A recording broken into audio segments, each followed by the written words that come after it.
সম্মানিত ফেসবুক বন্ধুগণ, আপনারা যে যেখান থেকে আমার রেকর্ডিংয়ে সংযুক্ত হয়েছেন, আপনাদের সকলকে জানাচ্ছি আমার পক্ষ থেকে অসংখ্য ধন্যবাদ। তো সম্মানিত দর্শক, আজকে আপনাদের সামনে গুরুত্বপূর্ণ কিছু কথা আপনাদের সাথে শেয়ার করব। তো আপনারা ভিডিওটি একটু শেয়ার করার চেষ্টা করবেন। তো সম্মানিত দর্শক, আমাদের বাংলাদেশে ঘটনা নয়, বিশেষ করে যারা প্রবাস জীবনে সাংবাদিকতা করছেন তাদেরকে নিয়ে আজকে কিছু দুই একটি কথা আমি বলবো ইনশাল্লাহ।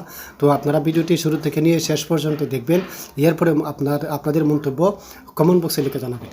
তো সম্মানিত দর্শক, আপনারা জানেন আমাদের বাংলাদেশে কয়েকদিন আগে একজন সাংবাদিক, আমার দেশ পত্রিকার সাংবাদিক মাহমুদুর রহমান সাহেব আমাদের দেশে আসার পরে ওনাকে যখন গ্রেপ্তার করা হয়েছিল, সেই গ্রেপ্তারকে কেন্দ্র করে কিছু সাংবাদিক বাহিরে অবস্থান করছেন, বিশেষ করে কনক সরোয়ার সাহেব এবং সাংবাদিক ইলিয়াস সাহেব এবং পিনাকি ভট্টাচার্য।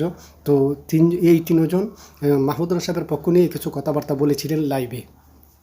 তো সম্মানিত দর্শক, তারা কেন কথাগুলো বলেছিলেন, ওনাকে নিয়ে, মাহমুদুর রহমান সাহেবকে নিয়ে দেশের বিরুদ্ধে কেন কথাগুলো বলেছেন, তো আপনারা জানেন মাহমুদুর রহমান সাহেবকে যখন কারাগারে নেওয়া হলো, তখন এর আগে তিনি আদালতের কাছে তিনি আত্মসমর্পণ করার জন্য সেখানে গিয়েছিলেন, কিন্তু ওনাকে সেই মামলা থেকে মুক্তি না দিয়ে ওনাকে কারাগারে প্রেরণ করা হয়েছে।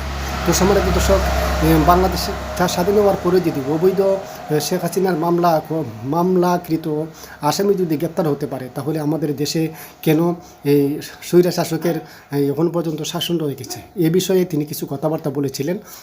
কনক সরোয়ার সাহেব এবং সাংবাদিক ইলিয়াস সাহেব এবং পিনাকিদা, ওদেরকে নিয়ে ওরা কেন সাংবাদিকের পক্ষ হয়ে দেশের আইনমন্ত্রীকে নিয়ে, আনিসুল হক স্যারকে, আসিফ নজরুল স্যারকে নিয়ে কেন কুরুচিপূর্ণ বক্তব্য দিয়েছিলেন এবং রাষ্ট্রপ্রধানের বিরুদ্ধে কোনো বক্তব্য দিয়েছিলেন, এই নিয়ে বাংলাদেশের আরেকজন ইউটিউবার জনাব নাইব আলী সাহেব, তিনি একটি লাইভের মাধ্যমে তাদেরকে একটু পানিশমেন্ট দিয়েছেন, তাদের বিরুদ্ধে কিছু কথাবার্তা বলেছেন। আমি বলবো, এইভাবে যদি আপনারা তো সবাই বাহিরে যত সাংবাদিক আছেন, বিশেষ করে দেশের জন্য যারা কাজ করেছেন, প্রায় 15-16 বছর আপনারা দেশের পক্ষে কাজ করেছেন, যে কারণে আমাদের বাংলাদেশটা স্বাধীন হয়েছে। আমাদের বাংলাদেশটা স্বাধীন হওয়ার পিছনে আপনাদেরও ভূমিকা রয়েছে, আপনাদের অবদান রয়েছে, এটা আমরা অস্বীকার করতে পারবো না ইনশাল্লাহ। তো সম্মানিত দর্শক, এই 4 জন সাংবাদিক